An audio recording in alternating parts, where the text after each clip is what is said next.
¿Qué tal? ¿Cómo les va? Una enorme victoria del equipo económico de la Argentina fue constatada esta tarde, cuando C5N, en uno de sus clásicos Alerta, la información de primera mano, anunció que el Fondo Monetario Internacional reconocía que la deuda de la Argentina es insostenible. Se ha dado un paso fundamental hacia los acuerdos futuros que tendrán que realizarse con el fondo y también con los bonistas privados, porque el fondo dice en el final que va a ayudar en todo lo posible, que va a colaborar en la relación muy difícil, por cierto, de la Argentina con los buitres, que son los acreedores privados. Esta es la parte sustancial de la declaración que dejó el equipo técnico del Fondo Monetario Internacional. Vamos a ver una frase que está en la parte central. Dice: a la luz de estos desarrollos, los que enumera, y sobre la base del análisis de la sostenibilidad de la deuda de julio de 2019, el personal del FMI ahora evalúa que la deuda de la Argentina no es sostenible. Es decir, la deuda que ha dejado Mauricio Macri es insostenible. Esa deuda de vergüenza, de entrega, de falta de soberanía, esa entrega total del futuro de los argentinos no es sostenible. Macri lo hizo.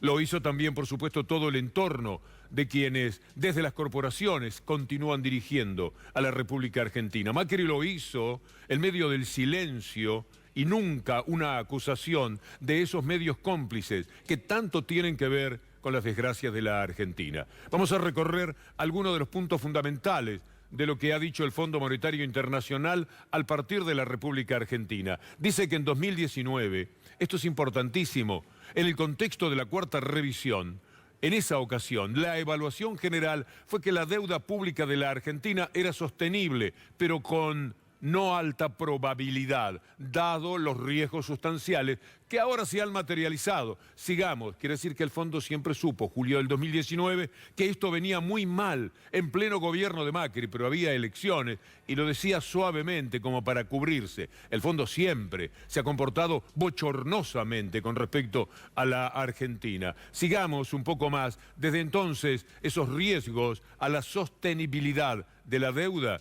se han materializado. Mire usted, en apenas 6 meses.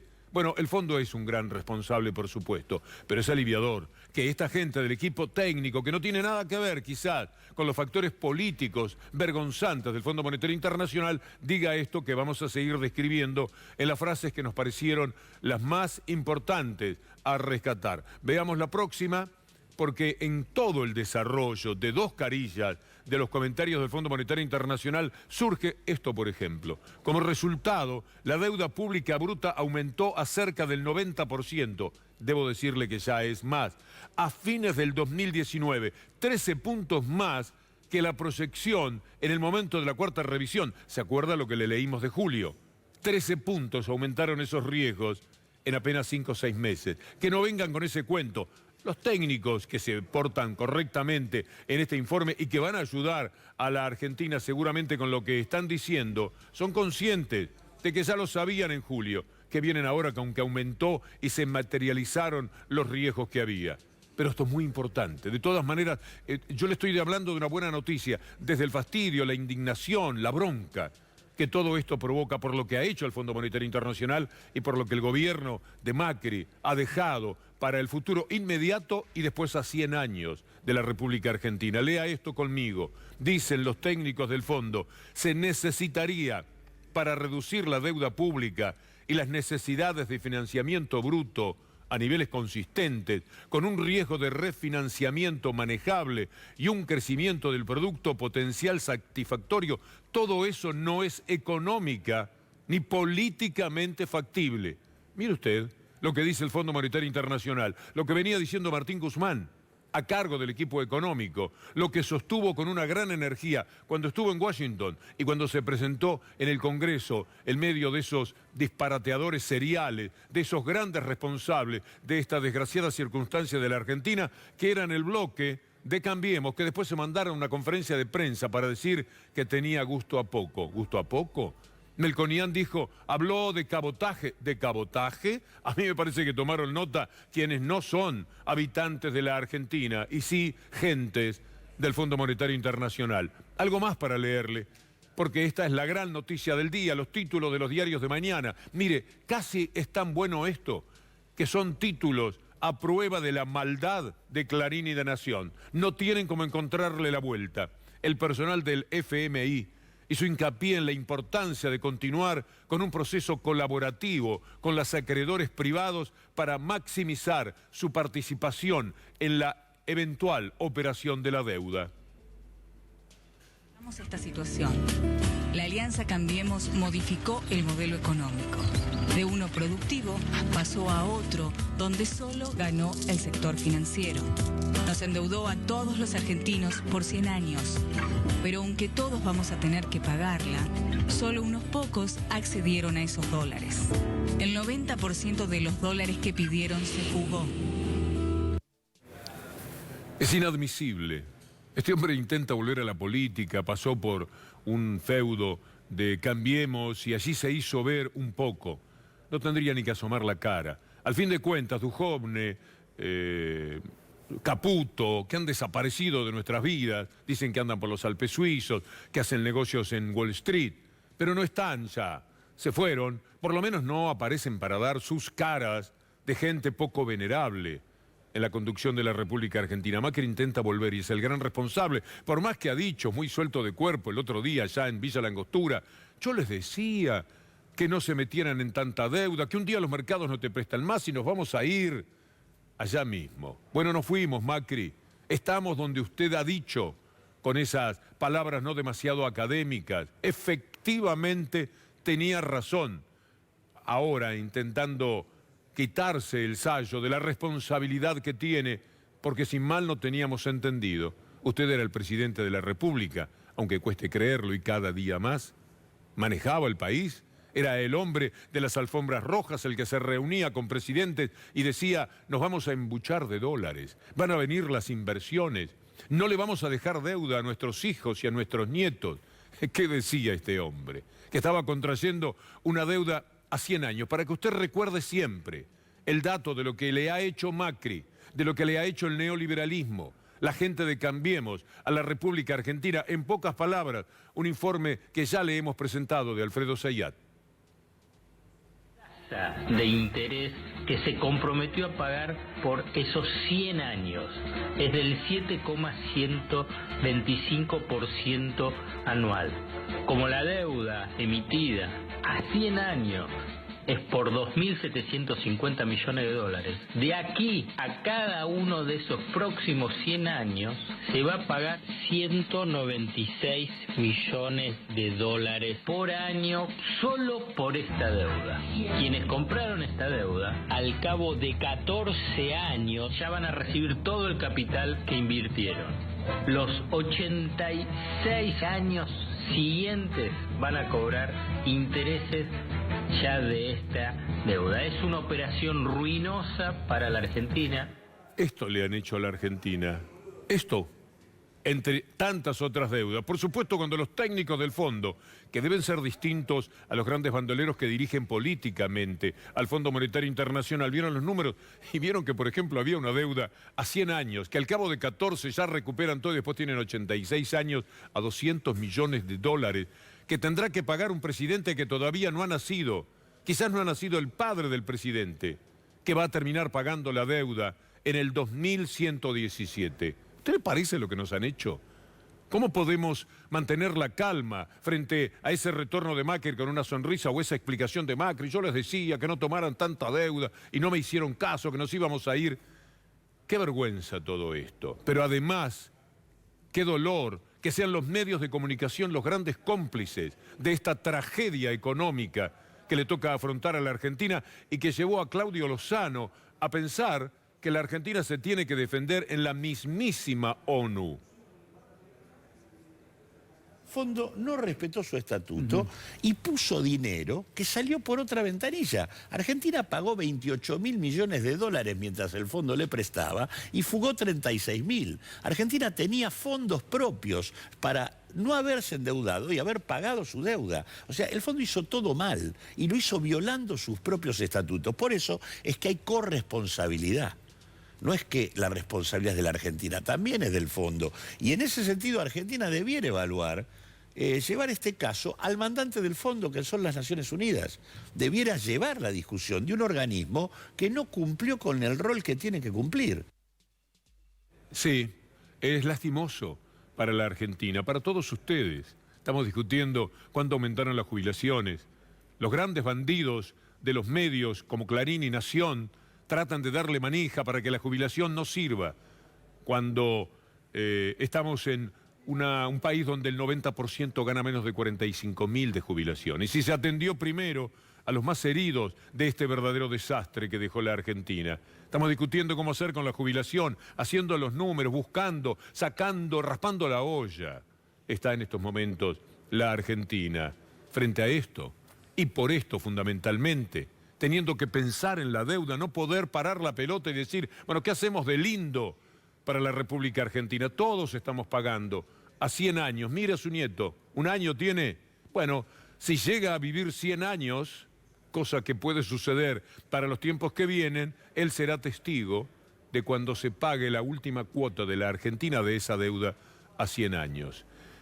A la luz de estos desarrollos, dice el equipo técnico, todo lo que le hemos más o menos contado, y sobre la base del análisis de la sostenibilidad de la deuda de julio del 2019, el personal del FMI ahora evalúa que la deuda de Argentina no es sostenible. Es lo que decía Martín Guzmán.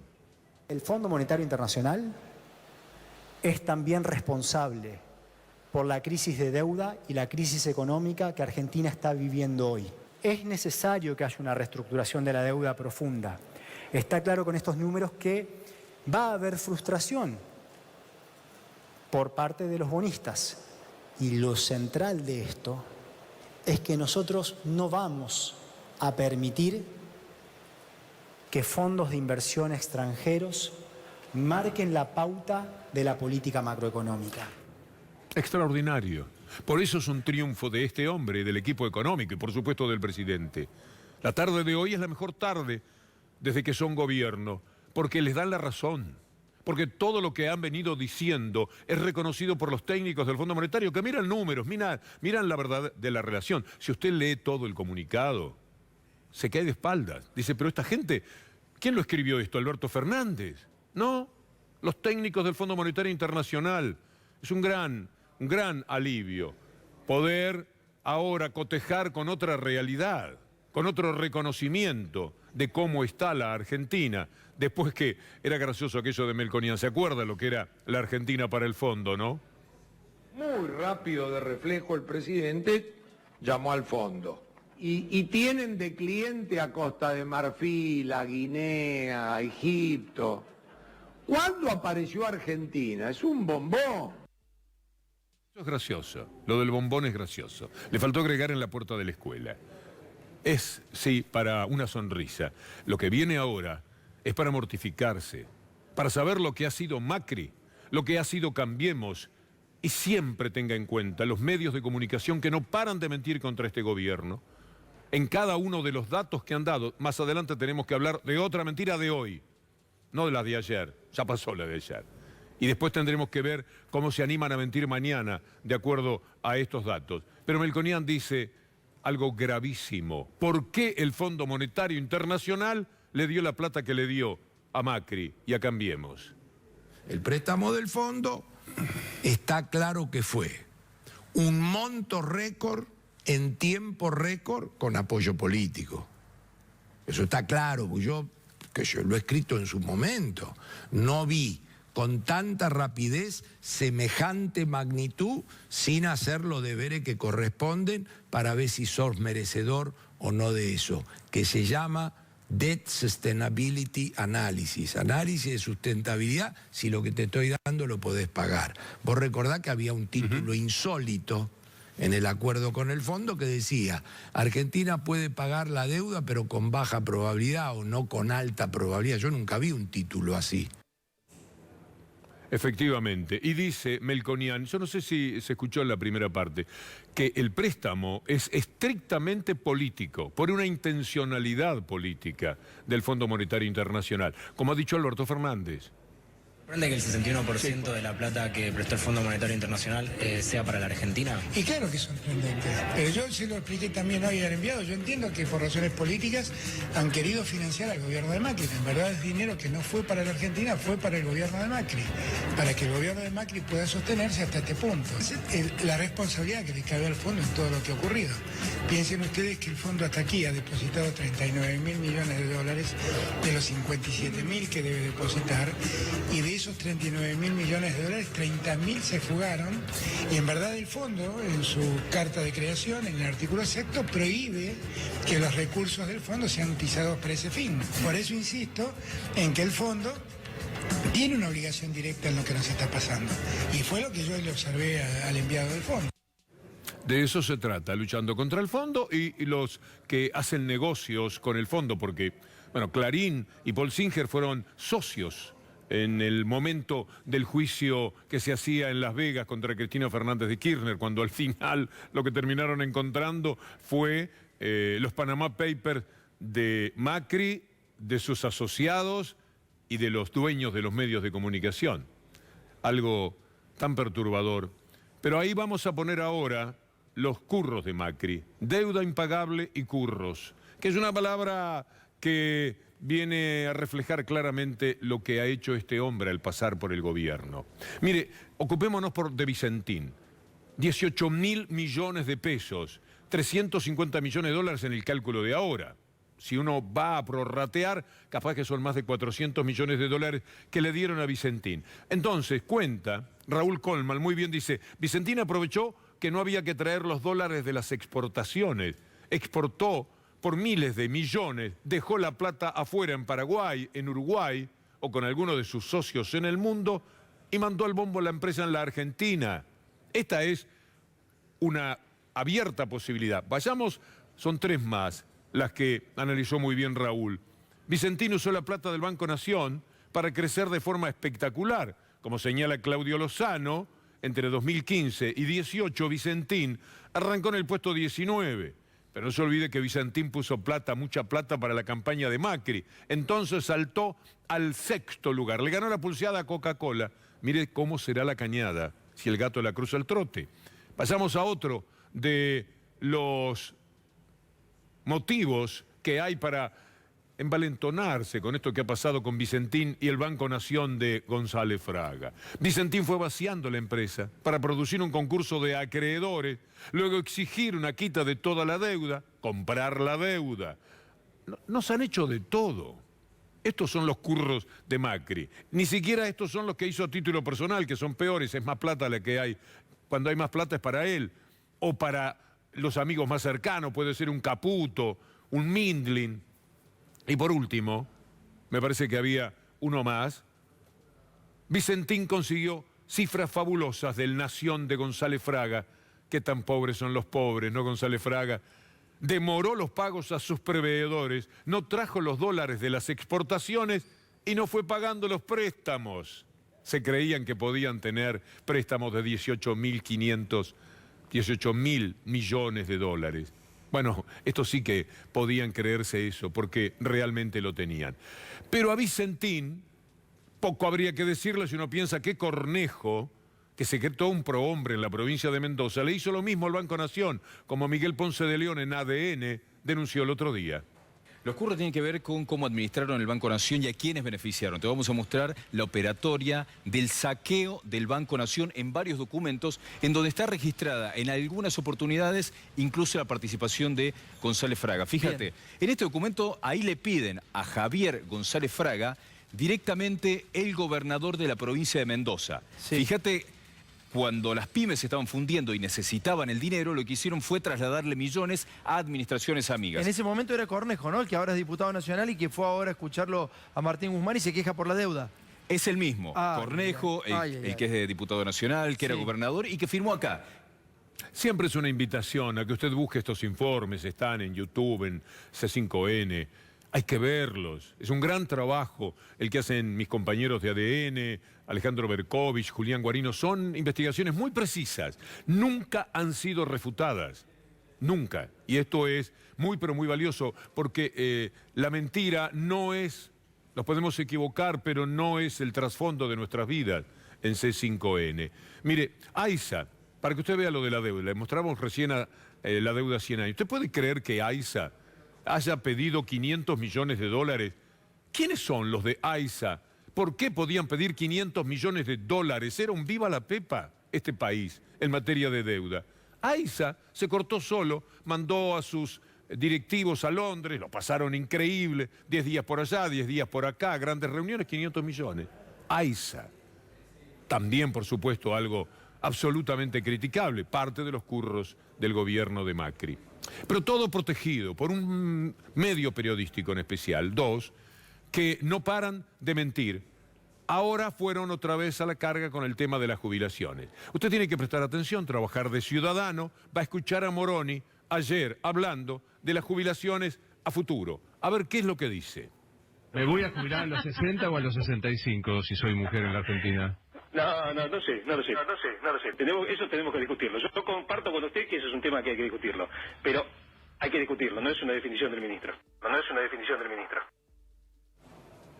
No está diciendo para nada que van a cambiar las edades de la jubilación en la República Argentina. Mire cómo tituló hoy Clarín, título de tapa, que usted vio no solamente en el kiosco o en el bar donde todavía lo compran, sino que también vio en todos los canales de televisión de la República Argentina que ponen los títulos. Y poco se discute esos títulos. El gobierno abrió una puerta para subir la edad de los jubilados. ¿Cómo venían de ser muy críticos del aumento que sí se le dio a los jubilados? Querían completar la jugada. No dijo eso Moroni, pero ¿sabe quién dice que no dijo Moroni lo que dice esa vil tapa de Clarín?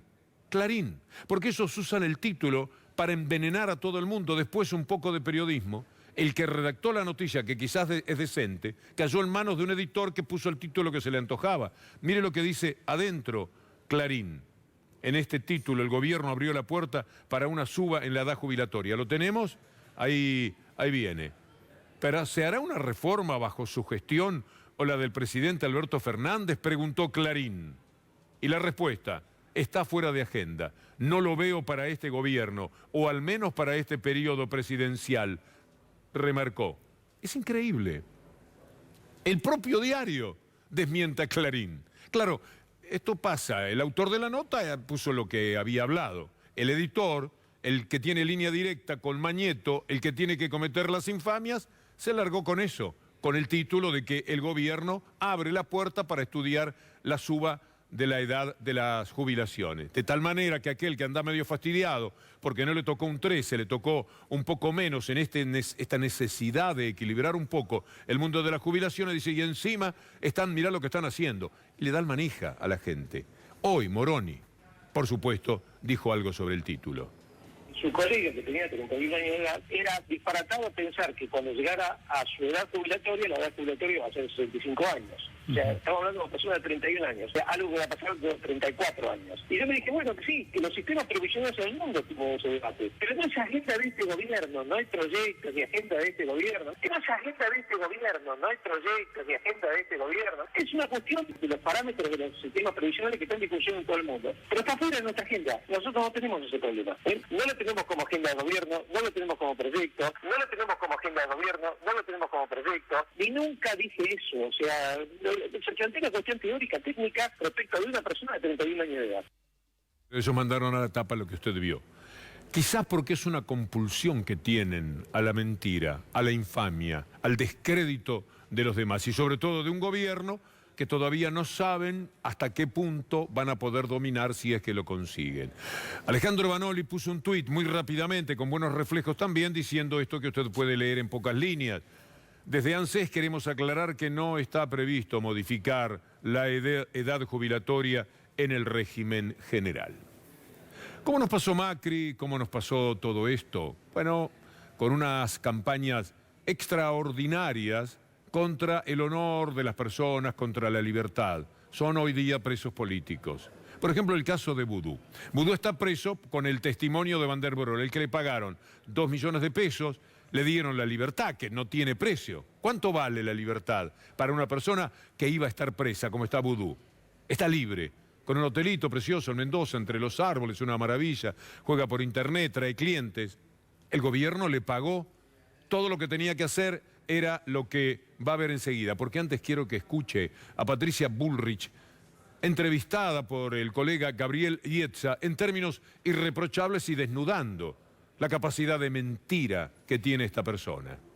El sistema de protección de testigos, yo no sé porque no era del Ministerio de Justicia. Yo no sé porque no era del Ministerio de Justicia. Pero sería gravísimo que a todos los arrepentidos le hayan pagado 2 millones de pesos para invertir en un hotel en Mendoza. Bueno, primero que creo que en la Argentina con 2 millones de pesos nadie invierte... No, pero importa el monto, importa el concepto. Segundo que eso no es así, eso es una mentira. Bueno, pues hay una causa. ¿A usted como exministra no le parecería grave en el supuesto caso de que le hayan pagado 2 millones de pesos al arrepentido? Pero donde parecería que todo giraba en torno a que si te pago para que ingreses y digas determinada cosa. Pero es que, ¿por qué usted da por realidad algo que no, yo pongo realidad, no, yo respeto las causas judiciales. Y esta es una causa en trámite, como otras tantas hay en trámite. Bueno, y esa causa en trámite parte de un problema muy serio, que es haber puesto en peligro la vida de un testigo protegido. Sí, pero eso pone primero el árbol que el bosque. Vamos al fondo del tema. ¿Es haberle pagado 2 millones de pesos supuestamente a un arrepentido? No, es que no tengo esa información. ¿Le pagó el Estado? Supuestamente, según dice la investigación. Pero todo arrepentido tiene un subsidio mensual porque no puede ni trabajar ni se le puede conocer. Pero eso es distinto, Patricia. No, pero es que no, bueno, eso que usted dice, por lo que a mí me han dicho del sistema de protección de testigos, los que fueron funcionarios de nuestro gobierno, es una mentira. Ese recibo que está en la causa que tramita en el Federal 4, no sé qué recibo ¿fue alterado? Pero no tengo la menor duda. ¿De qué no tiene la menor duda esta mujer tan proclive a la mentira? Mire, lo que le decía Ietzi, nuestro colega, es sencillo, está aquí. En realidad hay 500.000 más que, como este hombre maneja buena información, es posible que efectivamente esa cifra que usted ve, 1.500.000, para un proyecto laboral para Van der Broel. Lo primero que dijo fue, ¿cómo vamos a poner un hotel con 2 millones? Se hacen muchos arreglos y se pone muy buen mobiliario, etcétera. Con 2 millones de pesos puedo asegurarle que más de una pyme reconvierte la maquinaria, por ejemplo, y puede trabajar bastante mejor. Se lo dieron a Van der Broel. ¿Para qué? Para que hundiera... Mira, la otra placa es notable, porque dice que cabe destacar que el 7 de agosto ya fue preso el expresidente, así que manden la plata, les decía el funcionario de la protección de testigos. Quería mentir que no había esa plata, después quería decir que bueno, que a los testigos algo se les paga, pero por supuesto no tenía ningún mecanismo. Yo no sé, solo puede sentarse ante un periodista que seriamente le pueda plantear estos términos con la habitualidad que tienen a la protección mediática, es decir, a caminar por TN, por ese mundo al que ella representa dentro de estos gobiernos. Mire, Vudú habló de este tema, un tipo que está preso por Van der Broel, el que le pagó gente como Patricia Bullrich, gente como Garabano, gente como la de Macri, gente como la que está detrás de todos ellos. Cuando uno tiene que hacer una sentencia de 900 hojas con un testigo trucho, es porque no tenés elementos para llegar a una condena. Hay un esquema que se repite en todos los casos, que es denuncia de alguien de la CIDE. Después eso se convertía en un trabajo en los medios hegemónicos de personas que hacen supuestas investigaciones periodísticas, y después había una farsa de justicia, una farsa de juicio en tribunales para convalidar la sentencia mediática que ya había sido ejecutada. Y esto se repite en todas y cada una de las causas. La herramienta esta del lawfare para imponer mediáticamente agendas, denostar a algunas personas y darle impunidad a otras.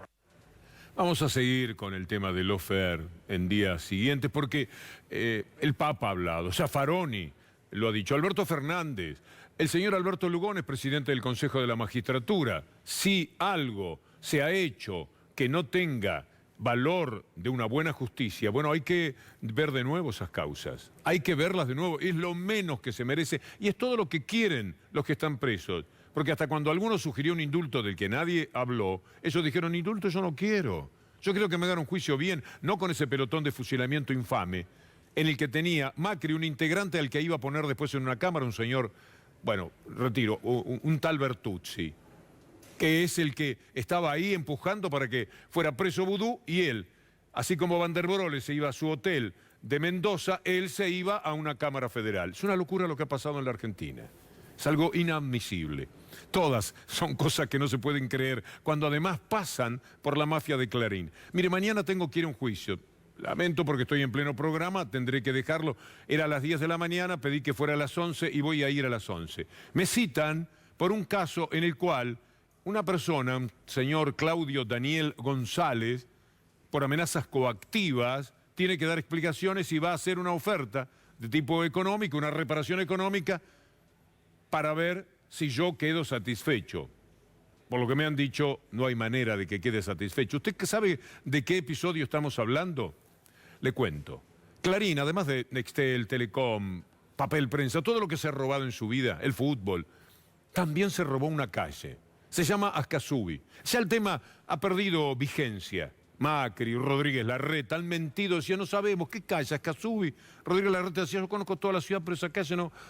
Es una calle que cerraron con un muro para que se convierta en algo que sea de Clarín. Se llama Ascasubi. Lo que hay a los costados de esa calle Ascasubi, que al final tiene un muro que no estaba y que pusieron para convertirlo en una especie de predio de Clarín, son galpones que a su vez Mañeto le alquila al gobierno de la ciudad de Buenos Aires en millones de pesos por el tema Esbase. Nosotros fuimos a hacer una nota un día al muro, del otro lado del muro, no de la U que forma la calle, ahí donde se la robó el grupo Clarín. Pero claro, ellos tienen sus patotas, tienen su gente que está defendiendo eso y no dejan que uno se arrime a hacer una nota, a hacer esa denuncia. Son la gente que protege los intereses de Clarín en un lugar donde Clarín sabe que podrían robarlo y nadie lo va a robar a Clarín, nadie le va a tocar nada porque la patota es la que cuida, la que sabe exactamente qué es lo que pasa. Y entonces, vamos a las imágenes, ocurrió esto que es lo que motiva lo de mañana. Yo estaba haciendo una nota en tiempos de bajada de línea con dos jóvenes colaboradores y ahí, mientras estamos ya discutiendo con una avanzada de la pesada que nos estaba echando, mire lo que pasa, ese auto que me viene encima. Y mire cómo bajan ahora, en tiempos en los cuales, ya sabemos, mire el físico del caballero, echándonos vilmente, tienen que irse de acá. Yo les decía, ¿por qué? Les hablaba de Clarín, ellos, por supuesto, como buenos representantes, mentían que no tenían nada que ver. Acá vienen a hacer política nada más, dice, que hagan en su barrio. ¿Sabe dónde vive él? Vive allá. Si vos querés hacer algo, le decía a un vecino que nos había acompañado a todo esto. Mire, si yo y mis compañeros hubiésemos reaccionado de otra manera, cosa que no se nos ocurriría, a un señor de 65 años de ese momento, y lo partían al medio. Y usted sabe perfectamente lo que son los ataques de las patotas. Ahí estaba la patota de Clarín. Ahora mañana me tengo que ver con el conductor del auto y con los demás que nos echaban de esa forma, como perros, porque estábamos cumpliendo una misión periodística que era mostrar el muro y lo que quedaba adentro de Clarín. Mañana le cuento un poco cómo me fue en la reunión y qué es lo que ofrecen estos caballeros. Así que la seguimos, si Dios quiere. Hasta mañana.